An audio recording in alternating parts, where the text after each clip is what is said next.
In this tutorial, I'm going to review the minimal 5-part structure that an essay has to have to qualify as a good argumentative essay, and talk a bit about strategies for organizing the structure on the page. Now, by minimal, I mean that any good argumentative essay is going to have at least these 5 elements or parts. They can have many more parts, but they can't have any fewer.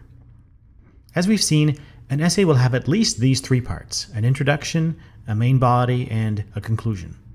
We'll talk more about what should go into the introduction and the conclusion later. Here I want to focus on the main body of the essay. The main body is obviously going to include the main argument of the essay. This is the argument that offers reasons in support of the main thesis of the essay.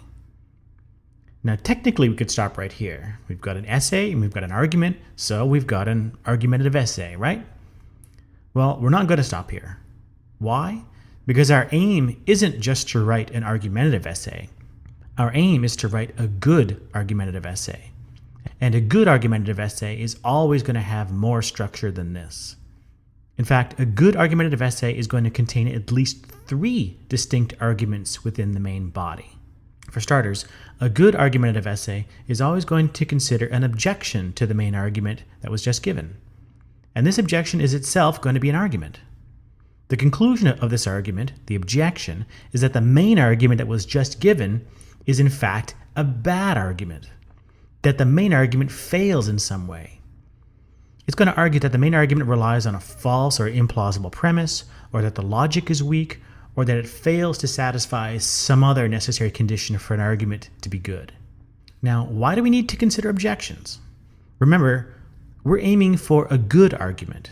We want our essay to give the most persuasive case possible for the intended audience of the argument. But it's important to remember that the intended audience of the argument isn't the people who are already inclined to agree with your thesis. That's what we'd call preaching to the choir. If this was your audience, then you wouldn't need to give an argument in the first place, since they're already convinced of the conclusion. No, for an argumentative essay, we have to assume that our audience is the people who aren't convinced yet of the main thesis, who are inclined to be skeptical of the conclusion and will be looking for reasons to reject your argument. So if your essay is going to have any hope of persuading this audience, it's going to have to consider the skeptic's point of view. That's why any good argumentative essay is always going to have a section that deals with objections to the main argument. Of course, raising an objection isn't going to help your case unless you can come up with a convincing reply to it. If you can't meet the objection, then it'll have the opposite effect. You'll be making the case for the opposition. So a good argumentative essay is always going to have a section where you defend your argument by replying to the objections raised. It's important to remember that the objection is a distinct argument, and the reply is another distinct argument. The conclusion of the objection is that your main argument is a bad argument. The conclusion of your reply is that the objection just given is a bad objection. So the main body of your argumentative essay is actually going to contain at least 3 distinct arguments: a main argument, an objection, and a reply. This is where we get the minimal 5-part structure. The introduction is the first part. Then you've got at least the 3 arguments in the main body, giving us 4 parts, and the conclusion makes 5. I call this a minimal 5-part structure because it's the bare minimum that an essay has to have if it's going to qualify as a good argumentative essay. You can summarize it by saying that a good argumentative essay is going to have an introduction and a conclusion and a main body where an argument is presented, objections are considered, and replies are offered that defend the argument against those objections. Now here's a very important point about objections. It may be tempting to pick a weak objection, one that's easy to refute, and reply to that. But doing this won't strengthen your argument because it won't satisfy a thoughtful skeptic. What the skeptic wants to know is how you would respond to what they consider the strongest and best objections. If you can successfully refute what your audience regards as the strongest objections to your position, then you've got the best chance of winning them over. So a good argumentative essay is always going to look for the strongest possible objections to its main argument, present them accurately and fairly, and then attempt to systematically respond to those objections. Now here's a question that my students sometimes ask me.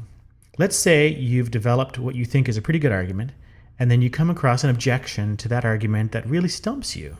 It really does seem to point out a weakness in your argument, and you honestly don't know how you should respond to it. Now what do? how do you proceed with the essay?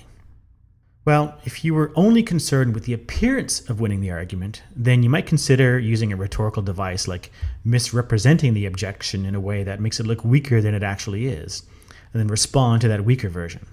But if you've seen the tutorial course on fallacies, then you know that in doing so you'd be guilty of a fallacy, the straw figure fallacy. And more importantly, a thoughtful critic will likely see it as a fallacious move too. And it may actually weaken your case in the eyes of your intended audience, which is the opposite effect of what you intended. I think that if you're really stumped by an objection, then you can do one of two things.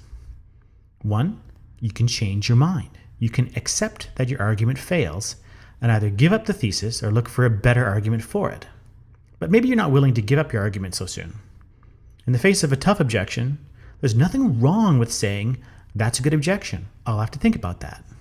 Maybe with a little thought, you can come up with a good response. But until then, in my view, rationality dictates that you should at least suspend judgment about whether your argument is really as good as you thought it was. Maybe it is, and you can come up with a good defense, but maybe it's not.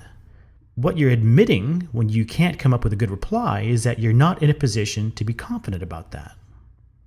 Okay, another question. We've got this three-part structure to the main body with a main argument followed by an objection and then a reply. The question is, should this be the way you actually organize the essay on the page, with a section devoted to the main argument, followed by the objection, followed by the reply? The answer is yes, you could, but no, you don't have to. The logical structure I've given here is what people will be focusing on when they try to extract the argumentative content from your essay. But just as you can write the same argument in many different ways, you can organize an argumentative essay in many different ways that preserves the same logical structure.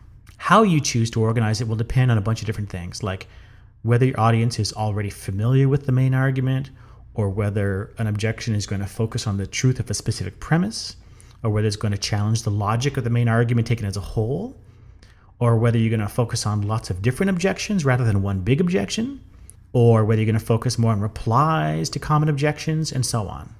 And some of it will come down to stylistic choices, how you want to lead the reader through the argument. There's no one set way of doing this. Just to illustrate, here's an example of an alternative organizational structure. You start off by presenting your main argument. You lay out premise 1 and premise 2 of your main argument, but you anticipate that premise 2 is going to be contentious for some audiences. So instead of waiting to address the natural objection, you deal with it right here. You consider the objection to premise 2, and you respond to the objection right away. Then you move on and finish the argument. Now your main argument is presented. You've dealt with one objection, but maybe now you want to consider another objection, one that turns on the logic of the argument as a whole. So you raise that objection and follow up with a reply. This is a perfectly good way of presenting the argument to the reader, even though some of the replies and objections are mixed into the presentation of the main argument. This is also a perfectly good way of organizing the essay into paragraphs. Not every element in the reasoning needs its own paragraph. It all depends on context and how much actually needs to be said to make a particular point. For example, sometimes you can state an objection in a single sentence. Let's say that the objection to premise 2 above can be phrased as a single sentence. Then it might be very natural to combine the reply and the objection into a single paragraph, like this. There are no set rules for how to do this. You might find yourself adding and deleting and reorganizing paragraphs as you work through the essay. But however you organize it, the three-part structure of argument, objection, and reply needs to be clear. Okay, we've covered a lot here, so let's sum up. An argumentative essay has a minimal 5-part structure. It has an introduction, a conclusion, and a main body that itself contains at least 3 distinct arguments.